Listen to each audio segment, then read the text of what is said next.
चलो ये वाला क्वेश्चन देखते हैं। An expression of energy density is given by U is equal to alpha by beta sine alpha x upon K T, where x is displacement, k is Boltzmann constant, t is temperature, and alpha and beta are two constants, right?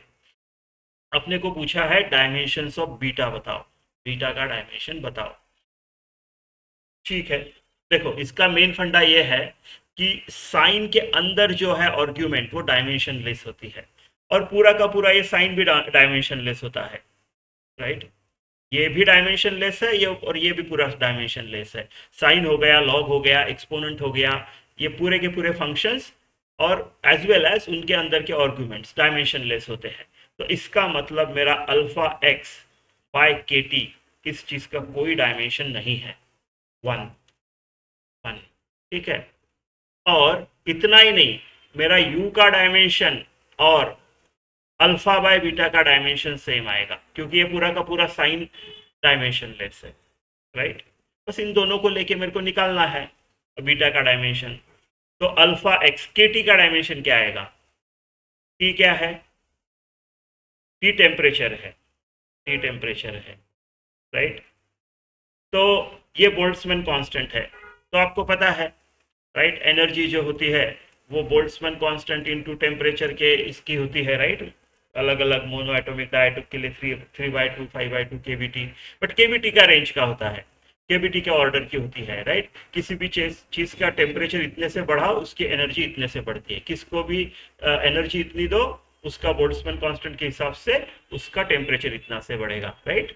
ठीक है, तो अगर ऐसा है, right, अगर ऐसा है तो मेरा के बी का जो डायमेंशन आएगा वो एनर्जी का डायमेंशन अपॉन टेम्परेचर का डायमेंशन आएगा, राइट? इसको मैं थीटा लिखता हूँ, थीटा लिखता हूँ, ठीक? या फिर के बी टी का डायमेंशन एनर्जी का डायमेंशन है ना, अपने को के बी टी तो साथ में ही है यहाँ पे, तो क्यों ऐसे कर रहा हूँ? तो ये अल्फा का dimension into x is displacement, तो एल, के बी टी का डायमेंशन है ना एनर्जी का dimension, right, is equal to 1। यानी अल्फा का डायमेंशन जो होगा वो होगा एनर्जी का dimension upon length dimension. Energy का क्या होता है? M L square T minus two, right?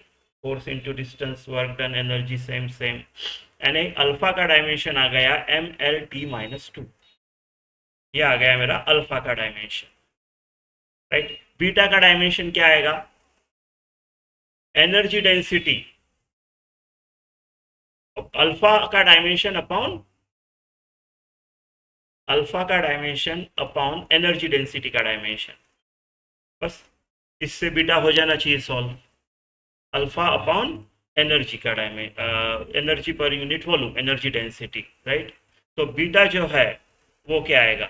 Beta का जो डायमेंशन आएगा मेरा, राइट, बीटा का जो डायमेंशन आएगा वो आएगा अल्फा का dimension upon energy per unit volume का डायमेंशन।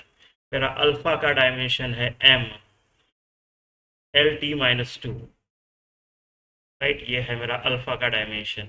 और एनर्जी पर यूनिट वॉल्यूम यानी क्या आएगा? एनर्जी का,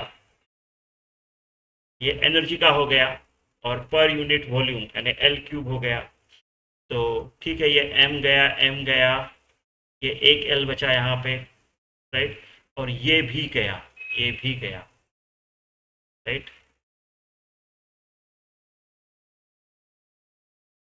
ये भी गया, तो मेरे को एल स्क्वायर बचा है, एक ये एल और एक ये एल, राइट? एल स्क्वायर बचा है, तो बीटा का डायमेंशन सिर्फ एल स्क्वायर है, एल स्क्वायर है, मतलब एम ज़ीरो है, टी भी ज़ीरो है, ओनली एल का स्क्वायर है, ये वाला ऑप्शन।